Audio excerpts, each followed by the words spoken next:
కాంగ్రెస్ ప్రభుత్వానికి పాలనపై చిత్తశుద్ధి లేదని, రాజకీయ కక్షలకే తప్ప పాలన మీద సోయి లేదని, తెలంగాణకి తలమానికమైన కాళేశ్వరం ప్రాజెక్టు పైన సిబిఐ విచారణ రాజకీయ కక్షలోనే భాగమని మండల బీఆర్ఎస్ పార్టీ అధ్యక్షులు సారా రామ్మగౌడ్ మండిపడ్డారు. మండల కేంద్రమైన కౌడిపల్లిలోని జాతీయ ప్రధాన రహదారిపై బీఆర్ఎస్ నాయకులు ధర్నా రాస్తారోకో నిర్వహించారు. ఈ సందర్భంగా రామ్మగౌడ్ మాట్లాడుతూ, అమలు కాని హామీలతో అధికారంలోకి వచ్చిన కాంగ్రెస్ ప్రభుత్వం పాలనపై దృష్టి పెట్టకుండా రాజకీయ కక్షలపై దృష్టి సారిస్తోందన్నారు. బీఆర్ఎస్ అధినేత మాజీ ముఖ్యమంత్రి చంద్రశేఖర్ రావు తన ప్రాణాన్ని సైతం లెక్క చేయకుండా తెలంగాణ ప్రత్యేక రాష్ట్రం కోసం పోరాటం చేసి సాధించిన తెలంగాణను బంగారు తెలంగాణగా మార్చిన తెలంగాణ జాతిపిత కేసీఆర్ అన్నారు.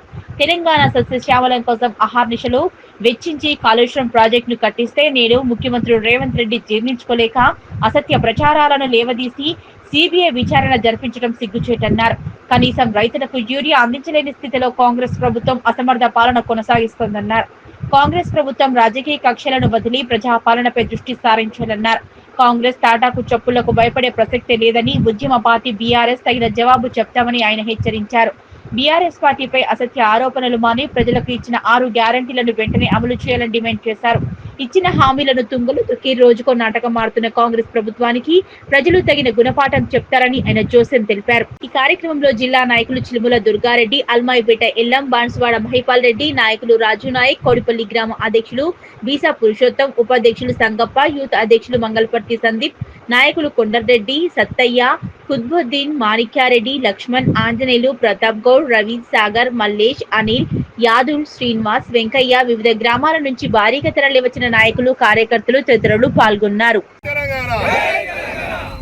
ఈరోజు కాంగ్రెస్ పార్టీ అధికారం వచ్చిన తర్వాత వాళ్ళు పరిపాలన మీద సోయి పెట్టకుండా ప్రజలకు ఏ సౌకర్యాలు కావాలో ఏమి కావాలన్న ఆలోచన లేకుండా వాళ్ళు ఎప్పుడైతే అధికారం వచ్చిన సంది మొదలుపెట్టుకుంటే కక్ష సాధింపు కార్యక్రమాలు, కక్ష సాధింపు రాజకీయాలు చేస్తున్నారు. కానీ ఒక్కటిగా ప్రజలకు ఉపయోగ పని చేస్తలేరు.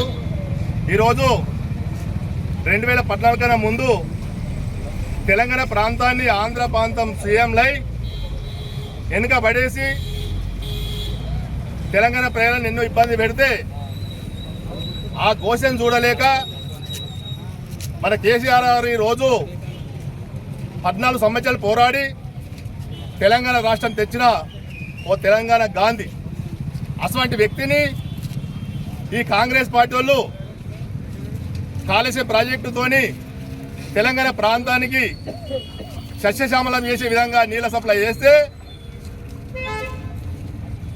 రేవంత్ రెడ్డి ముఖ్యమంత్రి అయిన తర్వాత ఆయన వ్యక్తిగత కక్షలు కొని, రాజకీయ కక్షలు కొని అన్ని దృష్టిలో పెట్టుకొని ఇలా సిబిఐ ఎంక్వైరీ చేయడం అనేది ఒక కేసీఆర్ మీద ఈ తెలంగాణ సమాజానికి సిగ్గుసేటు. ఒక ఉద్యమ నాయకుడిని, ఒక రాష్ట్రం సాధించిన వ్యక్తిని, మనకు ఇంతకుముందు స్వతంత్రం తెచ్చిన గాంధీ మహాత్ముడిని ఏ విధంగా అయితే మనం గౌరవిస్తున్నామో ఆ విధంగా గౌరవించవలసిన వ్యక్తిని ఈ రోజు సిబిఐ ఎంక్వైరీ చేపిస్తామనేది ఇది రేవంత్ రెడ్డికి సిగ్గుసేటు. ఎందుకంటే ఈ రేవంత్ రెడ్డి కానీ, రేవంత్ రెడ్డి మంత్రివర్గానికి కానీ, కాంగ్రెస్ పార్టీ ఎమ్మెల్యేలు కానీ సిగ్గు, శరము, లజ్జు ఉన్నట్టయితే ఈరోజు తెలంగాణ ప్రాంతం ఏ విధంగా అయితే ఇబ్బందులకు గురవుతుందో, రైతులకు యూరియా ఇచ్చే ముఖం లేదు, రైతులు రోజు ధర్నాలు చేస్తున్నారు. మీరు ముట్టుకున్నట్టయితే తెలంగాణ అగ్గిగుండం అవుతుంది. అందుకని ఇప్పటికైనా తెలంగాణ ప్రాంత ప్రజలకు యూరియా కానీ, తెలంగాణ ప్రాంతాలకు నీళ్ళ సమస్య కానీ, తెలంగాణ ప్రాంతంలో మొన్న పుట్టుకపోయిన వరద బాధితులకు కానీ ఇండ్లు కానీ అటువంటి కార్యక్రమాలు చేయండి. కానీ ఇటువంటి లంగ కార్యక్రమాలు చేస్తే రాజకీయంగా ఎదిగారు. ఏమైనా మీకు అధికారం ఉంది కాబట్టి ఈరోజు పోలీసులను మీరు పెట్టుకొని పోలీసుల ద్వారా రాజకీయం నడుపుతున్నారు. మీరు పోలీసులను మరి ప్రజాపాలన అంటారు. ఎక్కడి ప్రజాపాలన? ఎక్కడుంది ప్రజాపాలన? ప్రజలు ఎక్కడ ఉన్నారు? పోలీసులు లేకపోతే మీరు గ్రామాల్లో రండి. మీ యూరియా గురించి రైతులు చెప్పులతో కొడతారు. మీ ప్రజాపాలన కాదు ఇది. దుర్మార్గుల పాలన. సేపు ఇదే విధంగా ఉంటుంది. కానీ అందుకని మేము ఒకటి చెప్తున్నాం, కేసీఆర్ మీద కాళేశ్వరం ప్రాజెక్టు ద్వారా తెలంగాణకు ఉపయోగపడేది.